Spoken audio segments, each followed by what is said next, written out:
Kalau misalnya kita udah nyoba berkali-kali gagal dan kita berpikir kayak ini salahnya di mana ya? Artinya kita harus buang ego kita dulu. Kita harus singkirin dulu egonya, dipindahin dulu. Ini di mana salahnya? Kita buka dulu, kita bedah dulu. Penyerahan diri dulu, ya Allah, aku sedikit bodoh bisnis di sini. Gagal terus ya Allah. Tolong beri aku petunjuk. Salahnya di mana? Apakah di bagian sistem manajerial bisnisku? Apakah sistem keuangan bisnisku? Ataukah memang aku yang tidak cocok untuk bisnis di bagian ini? Kayak gitu loh Mas. Karena saya melakukan itu Mas. Apa yang cocok untuk aku? Kita mengakui kelemahan kita. Ibaratnya kita mengakui, kita bersedih hati, tapi kita masih meminta. Ya Allah, aku merasa aku tidak kuat lagi, aku tidak sanggup lagi. Mohon pertolonganmu. Itu kan kita mengakui kita butuh, sangat-sangat butuh sama Allah Subhanahu Wa Taala kayak gitu loh, Mas Hendra. Itu bukan sebuah kelemahan kalau menurut saya. Justru kayak sebuah pengakuan bahwa kita itu manusia yang memang tidak sempurna dan masih ciptaan Allah Subhanahu Wa Taala.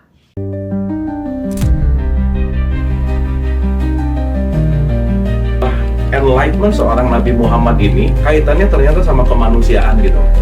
Perjalanan cerita itu sampai di dunia dewasanya itu udah masuk pelajaran filsafat, Indra. Spektrum ateis itu beda, dari mulai ateis yang paling santai sampai ateis yang paling radikal juga ada.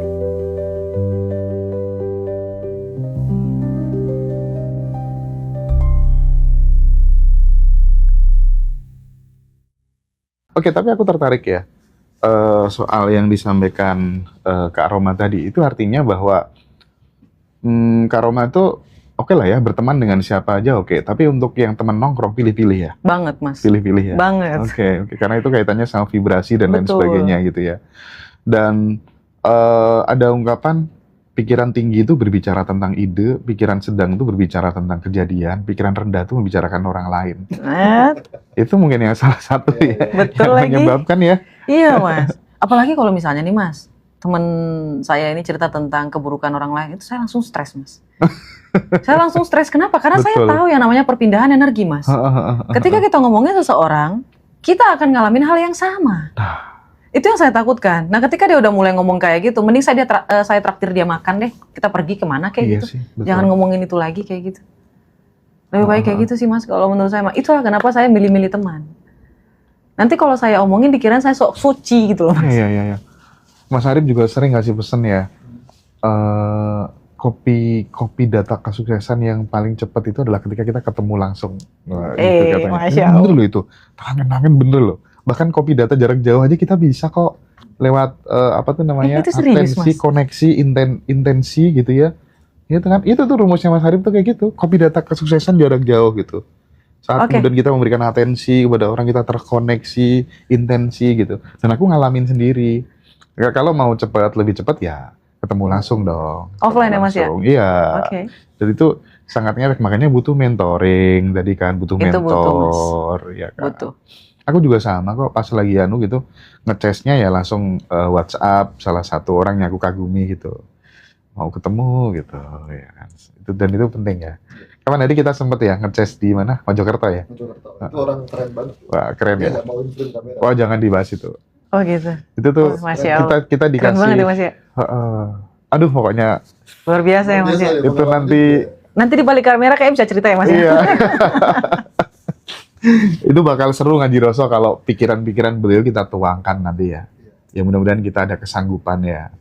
Mudah-mudahan ada kesanggupan untuk menerima challenge beliau Saya gitu tuh ya. mau keluar dari rumahnya masih berat banget. Iya, Pengen duduk aja di sana. aduh keren sih itu orang. Pengen cerita keren terus sih. Mas. Ya, kita yang pengen duduk di sana gitu. Padahal waktu itu sudah berjalan sampai hampir malam kan masih kita di sana. Wow, pasti seenak apa itu ngobrolannya. Udah bisa ketebak sih itu Mas. Mudah-mudahan nanti kita bisa. Amin, Allahumma amin. Jadi Semoga dimudahkan. prinsipnya gini ya Kak Roma ya, kalau Iya. misalnya dalam konsep untuk kemudian menanamkan program-program yang baru di pikiran bawah sadar itu kan metodenya kan banyak. Iya. Jadi semakin banyak metode yang kita gunakan dan kita relate, kita nyaman, semakin cepat gitu kah? Atau gimana? Atau udahlah telateni satu metode aja gitu? Atau seperti apa? Kemarin saya ngelihat kelasnya Teh Febi. Ada brosurnya. Yes. Ada satu perkataan yang sangat mengganggu mata saya gitu Mas. Quantum leap. Ya. Quantum leap. Oke. Ya, saya searching tuh Mas, apa sih quantum leap ini? Apa kayak gitu. Saya searching ternyata itu hampir selaras dengan ilmu jiji tadi Mas. Oke. Ada di mana di saat dia merasa udah, gue harus pindah ke realita yang sebenarnya di 4D itu ada, dipindahin ke 4D. Dari yang 5D ke 4D. Segala sesuatu realita yang belum terjadi di dalam hidup kita ditarik sebegitunya biar masuk ke dalam hidup realita kita. Teman-teman itu bagus banget quantum leaps. Kalau misalnya TVB maju lagi tentang quantum leaps, kayaknya saya mau hadir deh. Kapan ketemu sama TVB ya? Iya, yang bahas tentang quantum leap itu saya penasaran banget tuh Mas. Iya. Padahal baru sekilas loh Mas. Kan saya buka Instagram gitu ya Mas ya. Terus langsung teng quantum leaps. Apa ini? Ternyata saya ngalamin Mas. Iya. Kayak ilmu jiji yang luar biasa itu loh Mas. Ini kok bisa saya nggak punya kayak gitu loh Mas. Apa yang kurang dari saya? Coba kalau saya bayangin saya punya itu, saya nikmatin, saya syukurin, saya ikhlasin. Mungkin kayaknya lebih keren penjelasannya TVB kali ya Mas ya. Jadi prinsipnya teman-teman selama 24 jam, selama 1 hari 1 malam, luangkan waktu 5 menit atau berapa untuk dalam kondisi yang sangat rileks, di alpha state mungkin ya. Terus kemudian bikin panggung imajinasi gitu. Ketika teman-teman meng-create panggung imajinasi, bayangkan di tempat yang sangat rileks, damai gitu ya, dan pokoknya peaceful lah ya. Terus kemudian hadirkan rasa syukurnya, rasa bahagianya, emosinya dihadirkan sekarang gitu, bahwa itu udah kejadian gitu, dan bahagia banget. Itu quantum leap ya teman-teman ya. Dan itu sangat membantu sih, sangat membantu. Bahwa sadar kita menginginkan apa, kita kayak dibaca semesta itu bisa jadi merespon gitu, ini orang ini pengen kejadian kayak gini gitu ya. Dan itu ilmu yang kalau bahasa Karoma itu usaha intuisi. Nah, itu ya. Betul. Iya nggak sih? Iya, menciptakan panggung imajinasi untuk mengubah jalur takdir kita. Kamu pernah nggak sih? Teman-teman saya kan pas waktu di Bali kan banyak saya belajar dari Eropa. Mereka tuh suka cari tempat yang rileks, pergi ke hutan. Saya pertama, ngapain orang ini pergi jauh-jauh dari kota terus menyendiri di tengah-tengah hutan sambil duduk, sambil apapun lah. Yang penting mereka rileks itu sudah. Tapi yang Rozi pelajari habit mereka tuh orang-orang bule pada saat liburan tuh yang perlu kita contoh tuh apa? Misalnya pas dia lagi berada di pinggir kolam gitu kan, apa? Yang perlu kita contoh ya mereka bisa melepaskan gitu. Sadar ini apa namanya kebutuhan saya untuk afternya gitu. Jadi mereka itu rileks, melepaskan penat mungkin ya, mencari imajinasi dan mereka lihat sendiri kan, bule-bule hidupnya kan. Mereka kan tahu kan kapan kemudian waktunya bekerja dan kapan waktunya istirahat, kapan waktunya healing. Dan pada saat di pinggir kolam rata-rata ya 90% bule itu baca buku loh. Baca buku. Saya senang banget baca buku Mas. Kalau ngeliat laki-laki baca buku Mas, jangankan di pinggir kolam, bisa suka saya. Mereka di pinggir pantai pun pasti bawa buku gitu. Iya Mas, betul. Pernah lepas dari buku. Bahkan ngapain aja di tengah hutan dimanapun saya lihat. Saya kan dulu sempat jadi guide kan. Nganter mereka itu setiap hari bawa buku. Dan ada beberapa buku yang saya simpan di rumah gitu. Masya Allah. Yang dikasih ke saya. Mereka tahu itu. Kalau kesadaran kita seperti mereka kan ya kehidupan kita bisa berubah gitu. Aku pengen menggali tadi yang Karoma yang soal apa tuh namanya penyerahan diri tadi loh, mengakui kekurangan kita gitu loh. Itu tuh untuk membedakan bahwa kita tuh memang benar-benar itu bukan sebuah penyerahan diri, tapi itu adalah ya memang kamu lemah aja jadi orang gitu. Itu membedakannya gimana kira-kira gitu? Kita kan tidak mengumbar Mas. Kita kan ngakunya ke Allah. Allah kan maha segala-galanya. Iya. Kita mengakui kelemahan kita. Ibaratnya kita mengakui, kita bersedih hati, tapi kita masih meminta. Ya Allah, aku merasa aku tidak kuat lagi, aku tidak sanggup lagi. Mohon pertolonganmu. Itu kan kita mengakui kita butuh, sangat-sangat butuh sama Allah Subhanahu Wa Taala kayak gitu loh, Mas Hendra. Itu bukan sebuah kelemahan kalau menurut saya. Justru kayak sebuah pengakuan bahwa kita itu manusia yang memang tidak sempurna dan masih ciptaan Allah Subhanahu Wa Taala. Kayak mengakui sebagai hamba nggak sih Mas? Kalau menurut saya ya Mas. Iya. Oke deh, menarik itu ya. Aku kayak dejavu Mas, sudah pernah ngedengerin Kak Roma ngomong kayak gini. Oh kita dejavu Mas. Serius. Ingat-ingat kapan ya aku denger itu ya? Oh, Masya Allah, tabarakallah. Oke. Sekarang aku masuk ke ini Mas Roji. Kita coba memberikan beberapa potret kehidupan yang nyata, yang real gitu ya. Terus kemudian solusinya, karena kalau ngobrol sama Kak Roma itu kan beliau tuh konsultan yang hebat ya. Aku Amin. melihat potensi Allah, luar amin. biasa itu ya. Amin. Nah, Amin. misalnya ada kejadian kayak gini nih. Ada seorang wirausahawan. Oke. Misalnya Mas Rozi nih, wirausahawan, dia kan jualan beras banyak nih. Oke. Handle banyak jualan-jualan beras di Jawa Timur gitu. Jadi teman-teman yang butuh beras nanti silakan hubungi Mas Rozi ya. Misalnya dia gagal 2 kali nih dalam usahanya lah, entah apapun itu. Bagaimana dia itu bisa menggunakan seperti yang kita sampaikan di awal tadi, paradok negatif tadi gitu. Menggunakan teknik yang negatif thinking tadi, atau kemudian penyerahan diri total tadi. Contohnya bagaimana Kak Roma supaya kemudian dia tidak mengalami kegagalan yang ketiga, keempat, dan seterusnya tadi gitu. Gimana Baik. tuh tekniknya? Baik. Kalau menurut saya ya Mas ya, ini bedahnya banyak ya Mas ya. Pertama kalau misalnya paradok tentang ilmu false, yang ya tentang pikiran negatif kayak gitu, itu kayaknya opsinya dipakai untuk ke terakhir deh Mas. Oke, sip, setuju. Itu terakhir dulu. Opsi yang kedua adalah penyerahan diri. Kalau misalnya kita tidak berbakat di jualan beras, ganti. Nggak ada salahnya Mas. Oke. Kemarin saya juga suka banget berbisnis Mas. Suka banget berbisnis, tapi selalu gagal. Selalu hujan. Saya kan bisnis minuman ya Mas ya. Selalu hujan. Demi Allah Mas, saya nggak bohong. Selalu hujan Mas. Saya bingung. Kenapa saya jualan es selalu hujan? Seolah-olah itu waktunya hujan gitu loh Mas. Tapi waktu saya nggak jualan es, Nggak hujan. saya jualan lain, nggak hujan.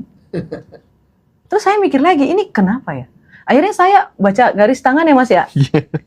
Setelah saya menemukan jati diri saya gitu loh Mas. Ternyata saya berhubung dengan sosial. Oh iya. Saya sangat berbakat di bagian konsultan, baca pola, sosialisasi, dan tentang kemanusiaan. Kayak gitu loh Mas. Saya akan naik tajam di situ. Terus saya berpikir, kalau saya suka bisnis, berarti saya harus lepas dulu nih bisnis yang lain. Berarti kasih ke orang lain bisnis yang saya sukain, bisnis yang saya berbakat di situ, itu yang saya kelola. Itu poin yang kedua ya Mas ya, penyerahan diri. Kayak kalau nggak berhasil berarti aku bakatnya di tempat yang lain. Berarti bakat dulu ya. Gini loh Mas, kalau misalnya kita udah nyoba berkali-kali gagal dan kita berpikir kayak ini salahnya di mana ya, artinya kita harus buang ego kita dulu. Kita harus singkirin dulu egonya, dipindahin dulu. Ini di mana salahnya? Kita buka dulu, kita bedah dulu. Penyerahan diri dulu, ya Allah, aku sedikit bodoh bisnis di sini, gagal terus ya Allah. Tolong beri aku petunjuk. Salahnya di mana? Apakah di bagian sistem manajerial bisnisku? Apakah sistem keuangan bisnisku? Ataukah memang aku yang tidak cocok untuk bisnis di bagian ini? Kayak gitu loh Mas. Karena saya melakukan itu Mas, apa yang cocok untuk aku? Tolong beri petunjuk ya Allah ya Rabbi. Itu kan penyerahan diri ya Mas. Iya. Dan opsi yang paling pertama adalah ikhlaskan. Oke. Kalau misalnya mau tetap ada di situ, ya udah ikhlas aja. Apapun yang terjadi, whatever happen, ikhlaskan. Yakin aja bahwa di masa depan akan ada hal yang lebih luar biasa dari semua kehilangan yang sudah pernah terjadi di dalam hidup kita. Itu ada 3 opsi, Mas. Mau pilih yang mana? Iya. Ini jawabannya perfect banget. Alhamdulillah itu mana yang nyamannya gitu loh Mas. Iya. Kalau saya lebih pilih nomor 2. Saya nggak mau buang-buang waktu soalnya Mas. Karena yang pertama itu kan kayak trial and error lagi. Berarti Kayak gitu. ST-nya dititipin ke Tuhan dulu ya. Iya, kayak gitu. Ya, Karena terobos. aku waktu kemudian membuka human design, terus kemudian peta energi, terus kemudian bercat tuh sampai terpana gitu ya. Oh, pantes ya. Aku aktivitasnya seperti ini gitu. Ternyata memang sesuai tanggal lahir dan lain sebagainya. Ya jalannya kayak gini gitu. Seperti Kak Roma yang soal telapak tangan dan lain sebagainya tadi gitu. Dan teman-teman kalau misalnya bingung gitu ya, aku talentnya di mana, anak-anakku bakatnya di mana gitu. Di Ngaji Rosa itu udah lengkap semuanya. Iya betul. Mau Mas. teman-teman yang mau mahal dan sangat lengkap tuh ada bercat namanya sama Mbak Mona. Kalau mau yang murah yang 200.000 sama Ci Yen, peta energi yang telapak tangan tadi. Jadi itu ada nama, tanggal lahir, jam lahir, sama foto kedua telapak tangan kita. Itu nanti Cien. Kak Roma juga pernah kayak gitu. Dan akhirnya relate kan dengan, Relate, oh ya Mas. bener juga ya Bener, gitu. Mas. Saya naik banget ketika saya berkecimpung di dunia sosial. Ternyata selama ini bisnis saya itu salahnya tidak berkecimpung di dunia sosial. Nah. Kalau saya berbisnis di kemudian hari, ya harus di dunia sosial. Kalau mau, Makanya kadang, oh ternyata pada saat kita lahir, itu semesta tuh sudah membukakan, oh ini jalan hidupmu tuh seperti dari kelahiran itu. gitu iya loh. betul Mas. Makanya saya tidak percaya lakukan apa yang kamu sukai di dalam hidup agar kamu tidak bosan. Bullshit. Saya nggak percaya Mas. Saya nggak percaya itu. Lakukan passionmu supaya kamu bisa bertahan. Enggak, saya nggak percaya. Iya. Lakukan apa yang sudah menjadi bakatmu, kemampuanmu, agar kamu bisa melakukan apa yang kamu sukai tanpa halangan apapun. Saya percaya yang itu, Mas. Karena yang Timothy juga kan bilang kayak gitu. Saya nggak suka trading, saya nggak suka ini, tapi saya suka uang. Saya ngelakuin apapun agar bisa saya berkecimpung dalam uang kayak gitu, Mas. Banyak. Robert T. Kiyosaki juga kayak gitu. Jim Rohn juga kayak gitu. Semua orang yang kita lihat berhasil di zaman ini, di zaman yang lalu-lalu itu, mereka melakukan apa yang sudah menjadi bakat mereka. Agar mereka bisa melakukan apa yang mereka sukai. Tapi sehebat apapun bakatmu, kalau kemudian nggak diasah, dia akan kalah dengan kebiasaan yang diulang terus-menerus. Nah, itu betul sih Mas. Tapi kalau misalnya, itu kan banyak opsi ya Mas ya. Iya, Pilih iya. yang mana? Nah, benar. Kalau mau cepat, ya ada printnya. Iya betul. Kalau mau cepat, ada denahnya. Heeh. Kalau mau nggak cepat, ya telusuri aja dulu. Oke. Ji, yang selanjutnya, yang based on kasus, Ji, biar ini jadi pelajaran buat teman-teman semuanya yang punya masalah-masalah serius dalam hidup. Kak Roma, Ya. bagaimana cara kita membedakan antara rasa lemah yang wajar dan bentuk penyerahan diri yang justru membuka jalan untuk pertumbuhan? Rasa lemah yang wajar ya Mas ya. Manusia itu terlahir itu beda-beda. Takaran emosionalnya Mas. Oke. Kecerdasan itu pun ada 3 bukan? Yang pertama adalah IQ, EQ, dan ESQ. Iya. Ada orang yang memang terlahir dengan kecerdasan spiritual. Ada orang yang terlahir dengan kekuatan emosional luar biasa. Dia pintar bersosialisasi. Kayak gitu. Dan ketika kita memang tidak diciptakan dengan hanya dengan kepintaran, tapi tidak dengan kemampuan sosialisasi, ya tidak masalah kalau kita mengakui dulu. Tidak masalah. Ya, aku introvert. Tapi aku akan belajar bagaimana caranya agar aku bisa bersosialisasi. Tapi masalahnya kebanyakan orang, aku introvert, jadi aku nggak bisa deh ngikut-ngikut seminar kayak gitu. Itu nggak bisa tuh Mas. Membatasi diri. Mas. Itu membatasi diri. Ibaratnya kayak dia melogoin sesuatu agar dia tidak melakukan hal yang dia tidak mampu. Ibaratnya dia menyerah duluan daripada dia berjuang. Pemalas sih kalau menurut saya Mas, orang-orang yang sudah mengkasih label dirinya kayak gitu. Nah kalau misalnya nih, kan di Ganjiroso kan banyak kelas, Iya. termasuk kelasnya Kak Roma yang level up tanggal 6 Maret. 6 Maret. Gimana kalau misalnya usia ibu itu, usia bapak itu, usia om itu, dia udah 55 tahun. Dia Tidak udah masalah. 58 tahun. Muncul kan benak dalam pikiran, mana mungkin, itu kan cocok buat yang muda-muda, aku sudah 55 tahun kayak gini gitu. Dan ada nggak sih cerita-cerita sukses yang dimulai dari atas umur 50 tahun kayak Ada, gitu. Mas. Misalnya kayak siapa tuh namanya pendiri KFC itu? Iya. Iya, dan lain sebagainya. John Sanders. Iya, Kolonel Alex. Kolonel tuh, Iya, Alex Sanders. Iya. Itu dia salah satunya. Terakhir saya baca biografinya tuh Mas ya, dia mau bunuh diri tuh. Nah ketika dia mau bunuh diri, dia ngerasa kayak tiba-tiba ada ide gitu loh Mas. Enak kali ya kalau ayam dikasih ke tepung atau gimana. Serius Mas, dia udah mau bunuh diri, terus tiba-tiba kepikiran ide ini, terus dia catat. Dia uji coba Mas. Iya. Alih-alih dia mau bunuh diri, karena saking penasarannya sama Ayam dan tepung. iya, pikirannya ini gitu loh Mas. Dia coba, dia tawarin ke 1000 restoran. Akhirnya diterima di restoran yang ke 1001. Iya. Jadi kalau misalnya bapak-bapak atau ibu-ibu sudah berumur, terus berpikir, aku kan sudah uzur ya, ngapain lagi mikirin dunia. Kita kan nggak cuma mikirin dunia ya. Kan kelas ini kan tujuannya untuk bikin kita bahagia, Iya. punya teman, punya pemikiran yang lebih baik. Kita udah nggak fokus. Kalau misalnya bapak ibu tidak fokus kepada harta benda apa segala macam, ya tidak masalah. Kita fokus untuk berteman, bersosialisasi, membagi ilmu, kayak gitu loh Mas Hendra. Iya. Lebih kepada rasa nyaman gak sih Iya. Mas? Tapi kita juga sering kan diberi dogma Mas Indra, apalagi masyarakat Jawa. Mm-mm. Kita selalu dijejali gini, ketika umurmu sudah 35 ke atas dan Ya. kamu belum bisa mendapatkan apa yang kamu inginkan alias kaya, ya wes takaranmu segitu. Nah akhirnya kan kita sudah, Hah? kalau yang sudah menerima dokter itu ya wes, aku ya wes segini top, nggak bisa grow up lagi gitu. Itu perkataan siapa ya? Ada di Jawa, bahkan guru ngajiku sempat bilang kayak gitu. Itu kayaknya cerminan dari dirinya sendiri gak sih Mas? Jadi menurutku mending gitu deh, seperti yang disampaikan Kak Roma. Jadi pada saat ada orang ngomong kayak gitu, ya kita terinspirasi dari ini aja lah. Komputer tercanggih pun, handphone tercanggih pun itu kayaknya dibikin cara kerjanya seperti cara kerja pikiran manusia gitu. Aku yakin itu.